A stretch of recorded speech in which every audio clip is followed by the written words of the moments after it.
Hey, Jimmy Beach here with Alien Skin Software. This is the first of a series of tutorials on Bokeh 2, our Creative Focus plugin for Photoshop and Lightroom. This video is a fast track to learning your way around the user interface. If I don't go over something here, it's because I know it's already covered in better detail in a later video, so if you're looking for something in particular, read through the video summaries. If you're a Lightroom user, then check out our separate Intro to Lightroom tutorial. For now, let's get going with Bokeh 2 in Photoshop CS5. We'll go right up to Filter, down to Bokeh 2, and over to Bokeh. When the interface opens up, let's stop here and look. Before we get into the details, I'm going to resize this window just to give us a little more square footage. Well, square pixelage. Click here on the sides or the corner and drag it out to your heart's content. Here on the right is the Preview panel. It's where you can see your effects applied. Inside of this panel, you have a bunch of options for zooming and navigation. Remember to use your space bar here. It will toggle between your original image and your current settings. For navigation inside of this window, you can use the mouse wheel to zoom in and out. There are buttons up above, and you also have the option to use Photoshop's key commands for zooming.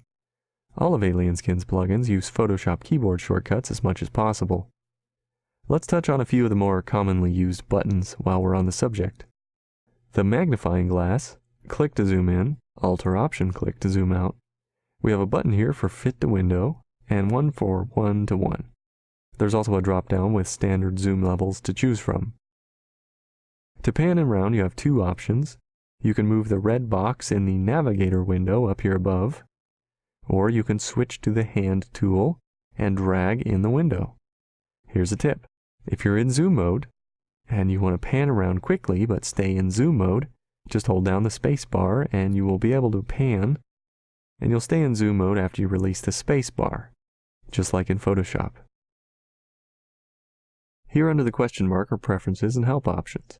Starting at the top is where you'll find the PDF User's Manual for detailed information on Bokeh 2.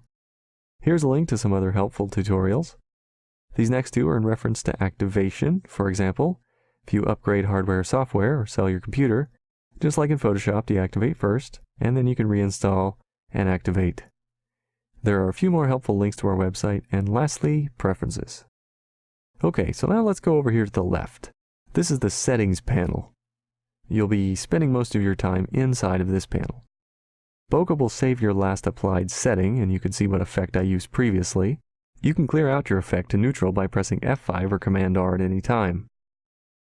The presets are organized by type of effect. The different categories are independent of each other, so you can choose your lens up here in Lenses, and then you can choose Highlights under Highlights. I'll go with 50% just for example, and then you can choose a vignette down below.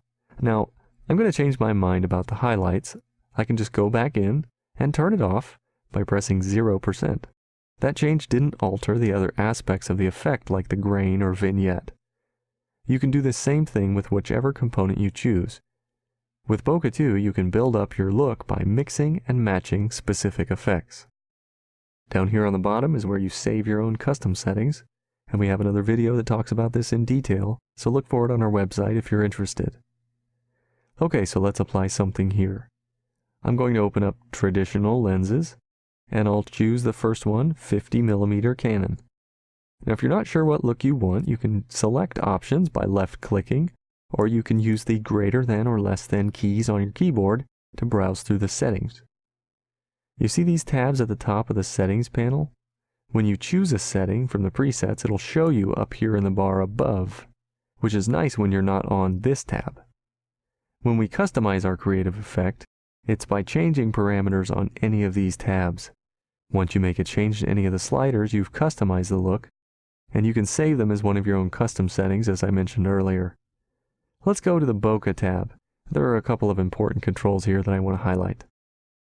Under Lens, the first one named Bokeh Amount, this controls the overall effect intensity.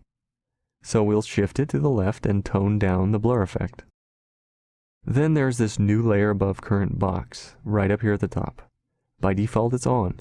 Most of the time you want it on. But if you're running the filter on a smart object, you'll want to turn it off. Also, if you're using Bokeh 2 on a batch action, turn it off. Let's say OK or press Enter or Return.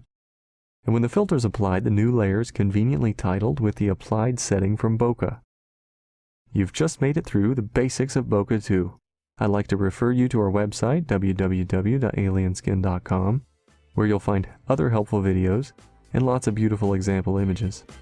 If you want to learn more about Bokeh 2, I'd recommend the next video in the series, Motion. Until next time, this is Jimmy Beach with Alien Skin Software.